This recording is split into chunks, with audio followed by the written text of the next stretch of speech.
Bom dia, meus amigos! Espero que estejam todos bem com a graça de Deus, nosso Pai. E vamos lá? Juntinhos aprendermos mais um pouquinho do Evangelho segundo o Espiritismo, decodificado por Allan Kardec. Hoje vamos iniciar o capítulo 2. Meu reino não é deste mundo. Aqui nós vamos ver a vida futura, a realeza de Jesus, o ponto de vista e instruções dos espíritos, uma realeza terrena. Então vamos juntinhos, né, meus amigos, aprendermos dia a dia, colocar em prática um cisquinho que seja daquilo que aprendemos na nossa casa, no nosso lar, no nosso trabalho, na condução, seja lá onde for. Enxergarmos no nosso irmão alguém como a nós mesmos, a quem respeitamos e a quem queremos todo o bem possível, não é? Então vamos juntinhos estudarmos esse capítulo. Tornou a entrar Pilatos no palácio e chamou a Jesus e disse: Tu és o rei dos judeus? Respondeu-lhe Jesus: O meu reino não é deste mundo. Se meu reino fosse deste mundo, certo que meus ministros haveriam de pelejar para que eu não fosse entregue aos judeus. Mas por agora, meu reino não é daqui. Disse então Pilatos: Logo tu és rei. Respondeu Jesus: Tu o dizes. Eu sou rei. Eu não nasci nem vim a este mundo, senão para dar testemunho da verdade. Todo aquele que é da verdade, ouve a minha voz. João capítulo 18, versículo 33, 36 e 37. Então, o que nós podemos ver aqui, né? Que Deus, nosso Pai, Ele está ali diante da pergunta de Pilatos, né? E aí ele fala que todo aquele que é da verdade vai ouvir a voz dele. É assim que ele responde a Pilatos. Ele não dá maiores explicações, por quê? Porque ele achou que Pilatos não é digno de ter explicações? Não, não é isso. Ele percebeu que Pilatos ainda não estava entendendo, como se não estivesse escutando o que ele dizia, mas é o escutar no sentido de entender. Não entendia o que estava sendo colocado, né? Aí Jesus mostra que veio para mostrar a verdade. E qual será, meus amigos, essa verdade? Mostrar que Deus é amor. Não é aquele Deus temido que castiga. Que Deus veio nos mostrar como devemos aproveitar a passagem pela terra para o aprendizado. E Jesus veio nos mostrar isso, né? Que a verdadeira vida, o verdadeiro reino é da pátria espiritual. E o reino de Jesus é o espiritual também. Por que será? Porque somos espíritos que passamos por aqui, por esse planeta lindo que nos recebeu, de uma forma breve, não é? De uma forma em que aprendamos a nos melhorar para vivermos de uma forma mais evoluída a nossa vida, que é a nossa essência, a vida espiritual. Vamos ver o item, a vida futura. Jesus diz claramente por estas palavras que a vida futura, a qual em muitas circunstâncias se referiu, é a meta que se destina à humanidade, devendo ser o objeto das principais preocupações do homem na Terra. Por quê? Se preocupar com a vida futura, que deve ser ali o principal, com que um dos objetivos principais com que devemos nos preocupar. E geralmente é o que a gente deixa de lado. Eu mesma estou falando por mim. Quanto tempo demorei para acordar e ir buscar o ensinamento? Eu ia sim, ia na igreja um dia ou outro, e tudo bem, estou quite com Deus. Mas não é isso. Porque a nossa verdadeira vida é a vida espiritual. Aí nós vemos aqui, em todos os seus ensinamentos, ressalta este grande princípio. Sem a vida futura, de fato, a maioria de seus ensinamentos morais não teriam nenhuma razão de ser, né? Jesus vem nos ensinando a amar o próximo como a ti mesmo, a fazer o bem, a sermos caridosos, não termos vaidade, egoísmo. Ele vem pregar o amor, esse amor de Deus, né? Nos ensinar ali. Mas, se ele não nos coloca que a verdadeira vida, que o que realmente somos é a vida espiritual, estamos na carne para passarmos pelas experiências que precisamos, se não fosse essa consciência da vida espiritual, da vida futura, amar ao próximo como a ti mesmo poderia parecer insensato, né? Porque é tão mais fácil entrar pela porta larga, procurar aquilo que é mais satisfatório a nós mesmos, se pensarmos só a vida é aqui, acabou, acabou, não é? Então, ele veio nos mostrar que tem algo além desse material. É por isso que aqueles que não acreditam na vida futura, imaginando que Jesus só falava da vida presente, não os entendem ou os acham ingênuos. Este dogma pode, portanto, ser considerado como o principal ponto do ensinamento de Cristo. Por isso foi colocado como um dos primeiros, no início desta obra, pois deve ser o objetivo de todos os homens. Apenas ele pode justificar as anormalidades da vida terrena e ajustar-se de conformidade com a justiça de Deus. Aí nós vemos que aqui ele fala em dogma, né? E temos aqui embaixo uma nota do autor espiritual. Esta palavra adquiriu de forma genérica o significado de um princípio de doutrina infalível e indiscutível. Porém, o verdadeiro sentido não é esse.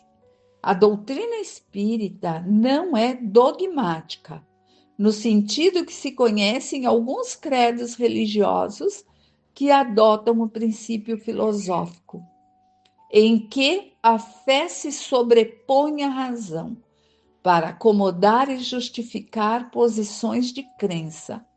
A palavra dogma aqui está com o seguinte significado: a união de um fundamento, isto é, um princípio divino com a experiência humana, né? É este o sentido que Kardec a emprega e que a doutrina espírita a entende e a trata nesta obra e nos demais livros da codificação espírita. Porque muitos tratam ainda como dogma aquilo que eles têm e pregam como inexplicável, que tem que ser aceito e pronto e acabou, sem deixar a razão fluir. Aqui não. É a união desse fundamento, mas do princípio divino com a experiência humana, ou seja, com a codificação e a ciência caminhando junto. Sempre assim.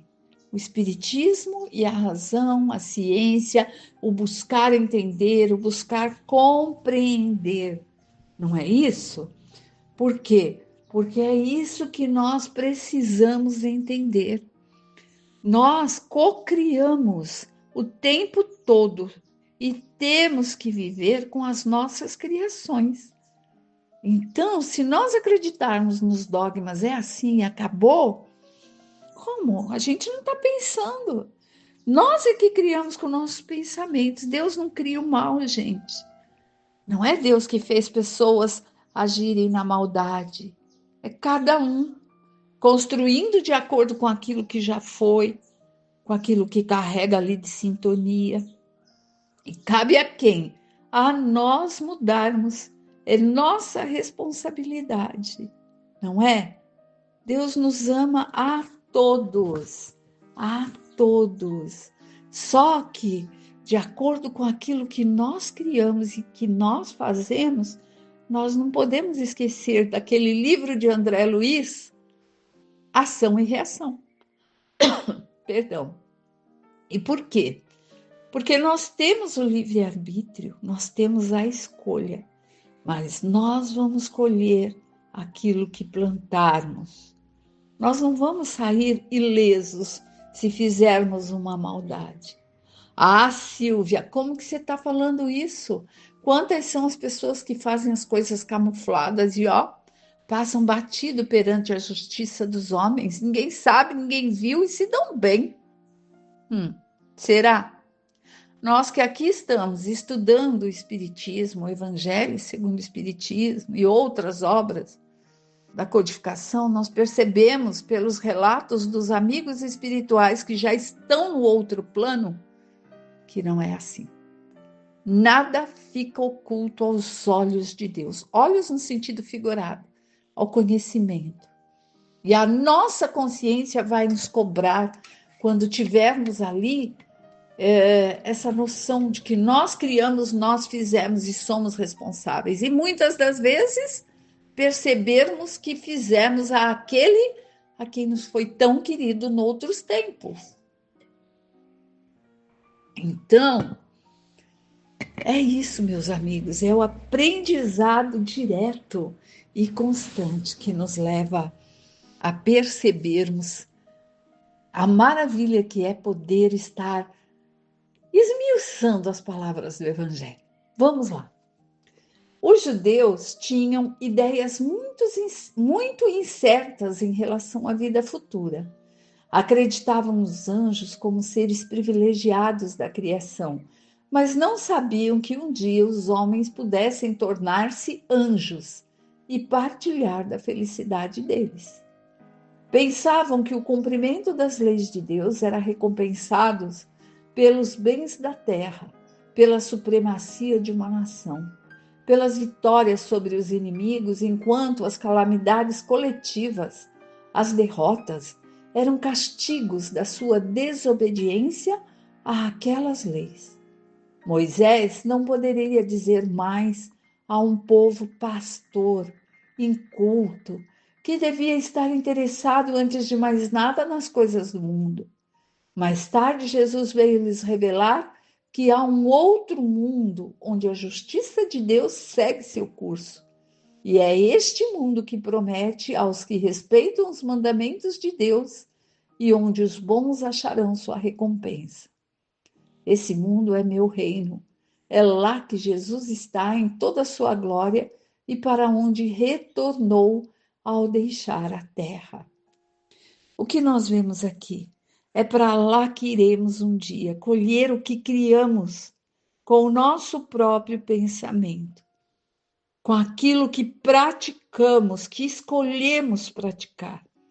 E iremos juntos àqueles que são iguais a nós, pela sintonia.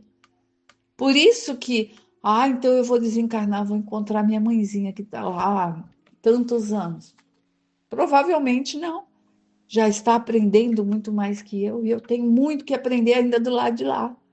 Por isso, muitos passam tantos tempos no umbral, em zonas purgatórias, digamos assim, né? De ali, porque nossa mente cria e a gente atrai como um imã, né? E é para lá que vamos. E é disso que vem falando. E aqui nesse trechinho também fala de Moisés. Moisés veio para colocar ali a lei de Deus, né? mas de uma forma que aquele povo daquela época conseguisse entender. Por isso que coloca que aquele povo que ainda era pastor, inculto, ele não poderia falar do amor como Jesus veio falar. Porque quando Moisés veio, acreditavam-se muitos deuses e Moisés conseguiu ali que os hebreus conseguissem acreditar no único Deus.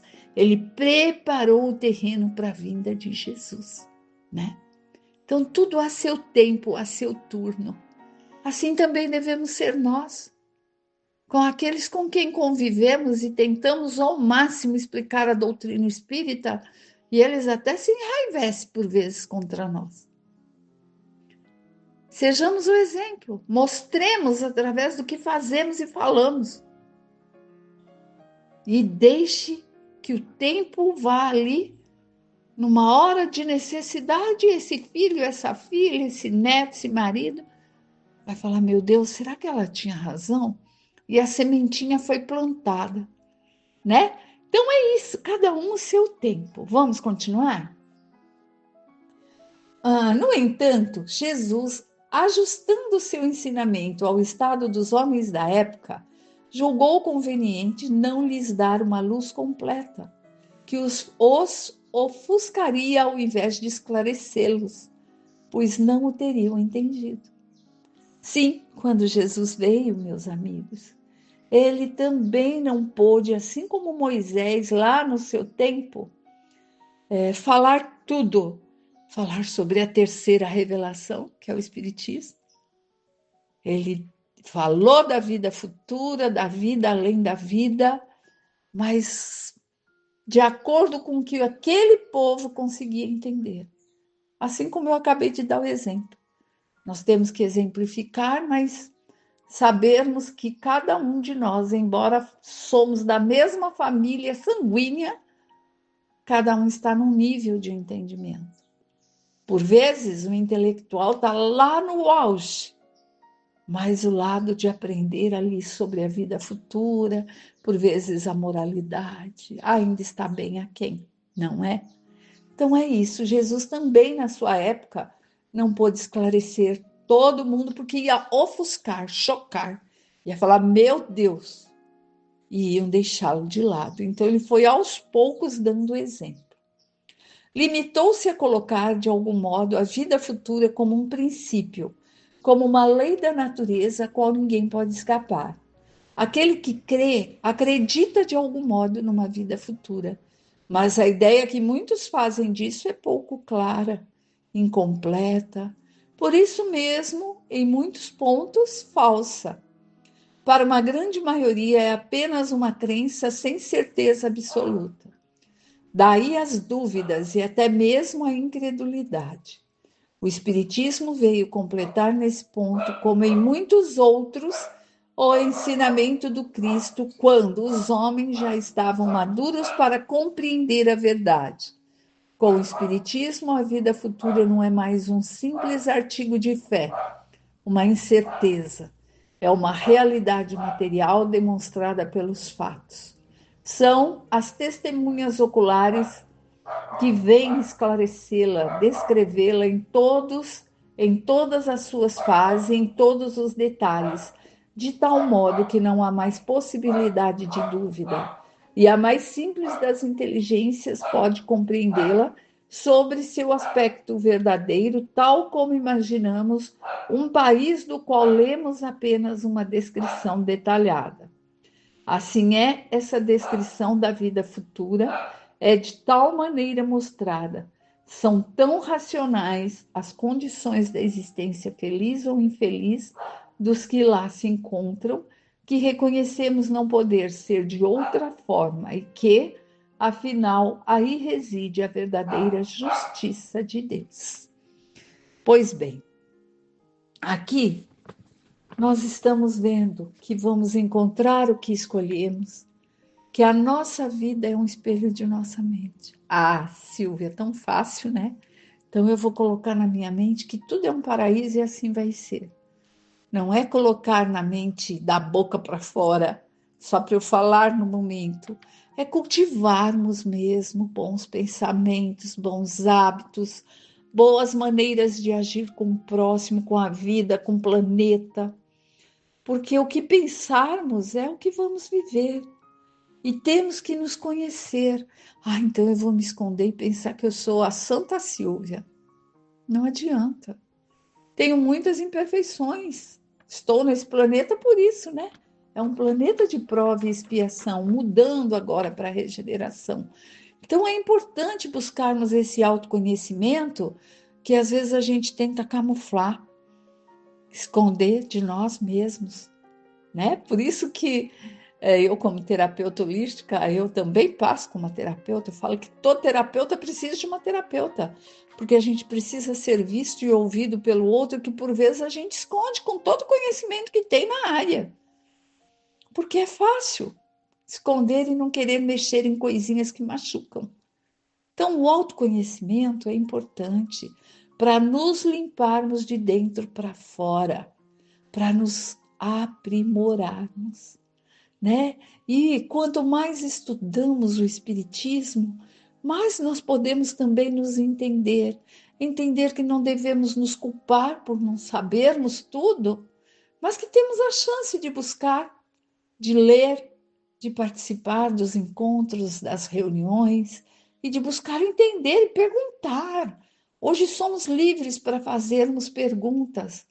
Claro que em casas espíritas sérias, para não confundir mais do que esclarecer, sim, muitas ainda seguem, não em sentido de julgamento, mas naquilo que conseguem no momento, e que nem sempre condizem com a verdadeira lei de Jesus Cristo, né? Que vão ali mais no sentido de, o Espiritismo é para eu saber da vida futura, é isso, é aquilo. Não, não é isso.